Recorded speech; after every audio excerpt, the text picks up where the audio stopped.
Hey, what's up, guys? Combat Critic here. Let's talk about this recent main event for UFC 294, which is Islam Makhachev, the reigning lightweight champion, versus Alexander Volkanovski, the reigning featherweight champion.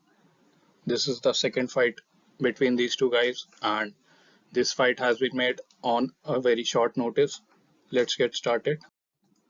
If we look at the records of these two fighters, starting with Islam, so Islam has 25 MMA fights and he's won 24 of his 25 fights, lost just once. If we talk about his 24 wins, he has just 4 wins via knockout, 11 wins via submission, and 9 via decision. So this man is really a submission guy, and very rarely does he get a knockout win. If we talk about his one loss, that has been a knockout loss that came in, I believe, 2015. So it's been a long time. This man is on a 12 fight, I think, winning streak. Now let's talk about Alexander Volkanovski's record. So Volkanovski has 28 fights and he's won 26 of his 28 fights, lost just twice. If we talk about his 26 wins, he has 13 wins. Almost exactly half of his wins have been knockouts and just 3 via submission and another 10 via decision. So this man is quite the opposite of Islam, whereas Islam has a lot of submission wins. Volkanovski has a lot of knockout wins. He is a striker. If we talk about his two losses, he has been knocked out once before he was in the UFC, and in the UFC, he just has one loss, which came to Islam Makhachev only in a fight that happened earlier this year. Now, let's talk about the physical and career stats of these two guys. Starting with the height, it is 5'10 for Islam and it is 5'6 for Volkanovski. So Volkanovski is the shorter guy. Islam will have a 4-inch height advantage. If we talk about the weight, so Islam is a 155-pound fighter, and he has said multiple times that he weighs around 82 kilos in the off season. Whereas if we talk about Volkanovski, he weighs 145, so he is a featherweight fighter. I think he is a pretty big guy for the division, but still I don't think he weighs more than Islam Makhachev. If we talk about the reach, so reach is 70 inches for Islam, and Volkanovski, despite being the smaller guy, has the longer reach. He has a 1-inch reach advantage. Talking about the stance of these two guys, Islam is a southpaw, whereas Volkanovski is an orthodox stance fighter. If we talk about the age between these two, so Islam is clearly the younger fighter. He is, I believe, 3 years younger than Volkanovski. Volkanovski, who is 35 years old now, and age definitely plays a factor in these big fights. We have seen champions like Kamaru Usman, Valentina Shevchenko go down after being 35 years old. Now Volkanovski right now is in his prime, but very soon he might start to decline. He is 35 years old, and this is the same age where Shevchenko started dipping in her performances, and where Kamaru Usman got KO'd by Leon Edwards and then lost the rematch. So Volkanovski is nearing the end of his prime, whereas Islam Makhachev is in his prime and will be in his prime for the next at least a year or two. Now let's take a look at the career stats, starting with the strikes landed per minute. So this signifies the number of significant strikes that you land on your opponent per minute on average. This is 2.35 for Islam and it is 6.25 for Volkanovski.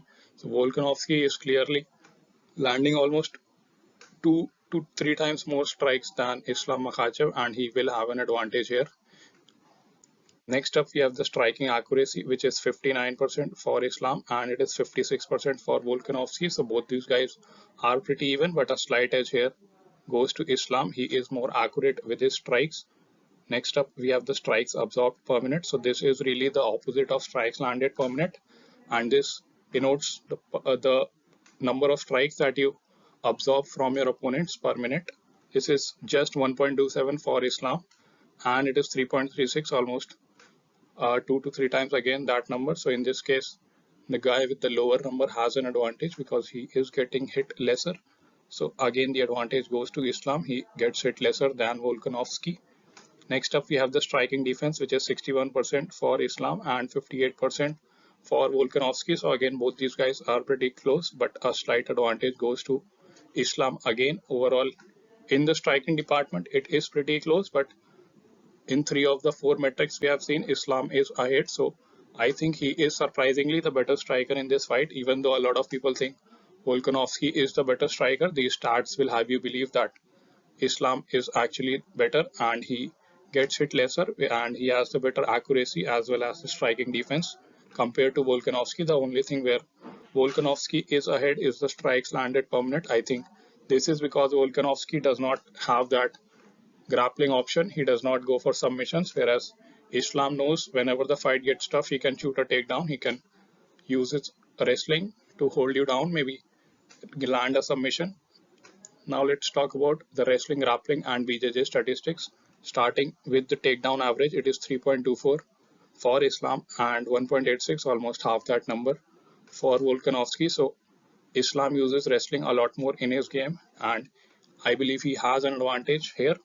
Takedown accuracy is 62% for Islam, and it is just 37% for Volkanovski. So again, Islam is the better wrestler in this fight. Takedown defense, now this is a very crucial factor in this fight. It's 90% for Islam.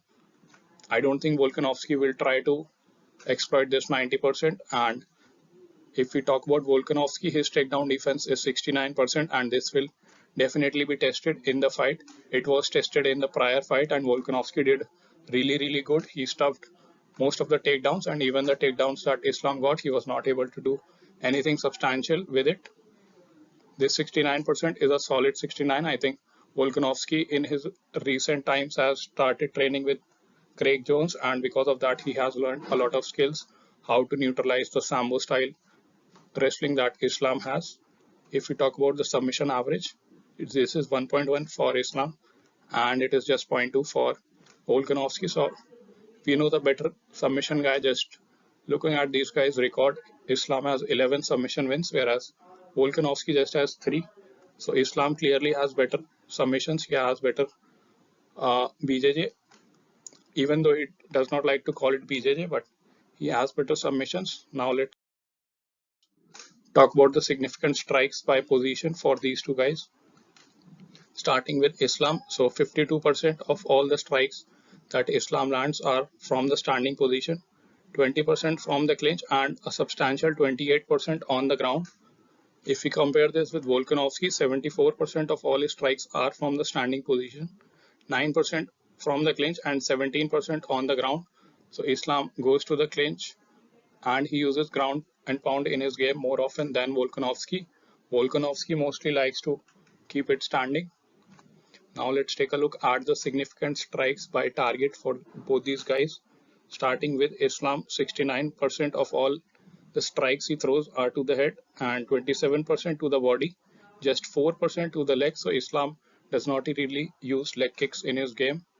If we talk about Volkanovski, 63% of all his strikes are to the head, 11% to the body, and 26% to the leg. So Volkanovski uses leg kicks a lot, and I think we'll see a lot of leg kicks from Volkanovski in this fight because Islam does not use it in his game. I think Volk will try to use them early in the first or the second round.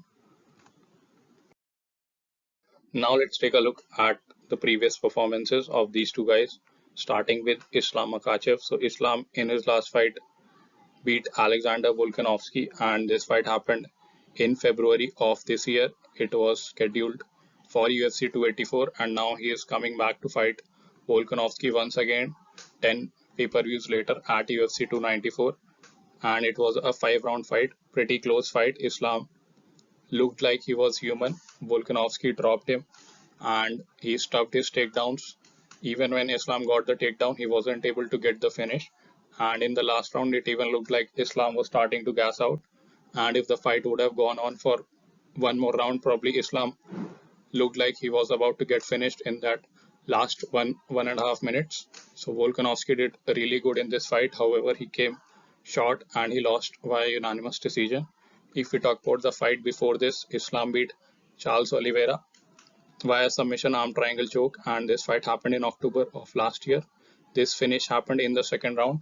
Islam knocked down Charles Oliveira and then got the submission victory to win the belt. Before this, he beat Bobby Green via TKO in the first round, Dan Hooker via submission Kimura in the first round, Thiago Moises via rear naked choke in the fourth round.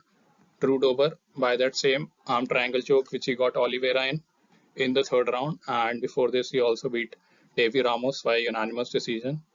Arman Sarukian also unanimous decision, and Kajan Johnson via armbar. So pretty big names in the resume of Islam. Now let's take a look at Volkanovski's resume. In his last fight, he beat Yair Rodriguez.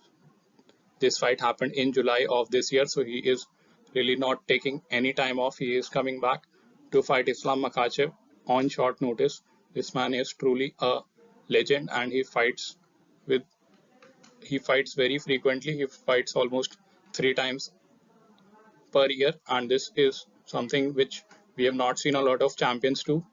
Only is Israel Adesanya comes to mind. I think no other champion has had this kind of activity. If we talk about the fight before that, Volkanovski lost to Islam Makhachev.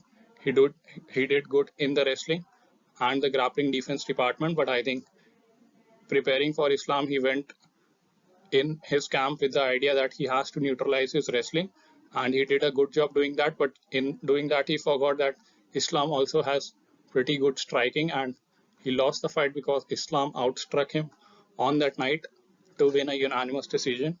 If we talk about the fight before that, Volkanovski beat Max Holloway by unanimous decision. He also beat the Korean Zombie via TKO in the fourth round, Brian Ortega via unanimous decision, Max Holloway via split decision. This was a very controversial win. I believe Max should have won this fight, but it was close either way. If we talk about the fight before that, he beat Max once again via unanimous decision. And before this fight, he beat Jose Aldo also via unanimous decision. So both these guys have a lot of big names in their record. If we talk about the activity, Vol's activity is on another level, whereas Islam almost fights twice a year. If I have to give my pick for this fight, I think I'm gonna go with Islam. I think he is the better striker we have seen. He was ahead on 3 of the 4 metrics, and he also has good wrestling, and he is the better submission guy in this fight. Also, keep in mind that Volkanovski is the shorter, smaller guy, and he is taking this fight on short notice, whereas Islam has had a full camp and he came prepared. I think both these guys should be applauded for the fact that they are making this UFC 294 main event successful. Volkanovski, one more thing is that Volkanovski is 35 years old and he is nearing the end of his prime. I think this is the same age, like I said earlier, where Usman got head kick KO'd by Leon Edwards and Valentina Shevchenko started dipping in her performances. I think Volkanovski probably should have not taken this fight, but anyway, he took the fight and we appreciate his activity level. However, I think Islam is the better fighter and he might be able to finish Volkanovski. I don't think this fight will be a close one because Islam has had a full camp, whereas Volkanovski has around a week. I think in that week, all he has to do is do the media member interviews and just cut weight. I don't think he'll be able to strategize or plan or train anything for Islam Makhachev specifically. Also, this fight is happening in Abu Dhabi, so he will take some time to, acclimatize himself. For these reasons, I am picking Islam to win this fight. Let me know what you guys think in the comments below. I'll see you guys in the next video.